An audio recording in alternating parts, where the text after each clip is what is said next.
નમસ્કાર દર્શક મિત્રો, હું છું રૂપલ લુણીચિયા. સંપૂર્ણ ન્યૂઝમાં આપનું સ્વાગત છે.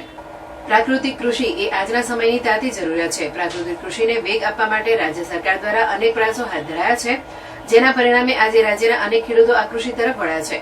તદ્દન નજીવા ખર્ચે થતી પ્રાકૃતિક કૃષિના અનેક ફાયદાઓ છે. ખેડૂતોને આત્મનિર્ભર બનાવવા માટે પ્રાકૃતિક કૃષિ એ વિકલ્પ તરીકે ઉભરી આવે છે. બનાસકાંઠા જિલ્લાના દાંતીવાડા તાલુકાના કોટડા જેગોલ ખાતે ગુજરાત પ્રાકૃતિક કૃષિ વિકાસ બોર્ડ તથા આત્મા યોજના અંતર્ગત ખેડૂત તાલીમનું આયોજન કરાયું હતું, જેમાં ખેડૂતોને પ્રાકૃતિક ખેતી વિશે માહિતી આપવામાં આવી હતી. આત્માના અધિકારી પૂજાબેન જોશી દ્વારા ખેડૂતોને આત્મા યોજનાના લાભો તેમજ પ્રાકૃતિક ખેતી વિશે માર્ગદર્શન અપાયું હતું.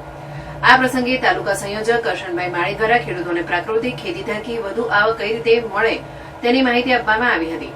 Farmer master trainer Arvindbhai Chaudhary દ્વારા ખેડૂતોને પ્રાકૃતિક ખેતીના બીજામૃત, જીવામૃત અને ઘન જીવામૃત તેમજ આચ્છાદન અને જંતુનાશક અસ્ત્રો વિશે માહિતી આપવામાં આવી હતી. આ તાલીમમાં બહોળી સંખ્યામાં ખેડૂતો ઉપસ્થિત રહ્યા હતા.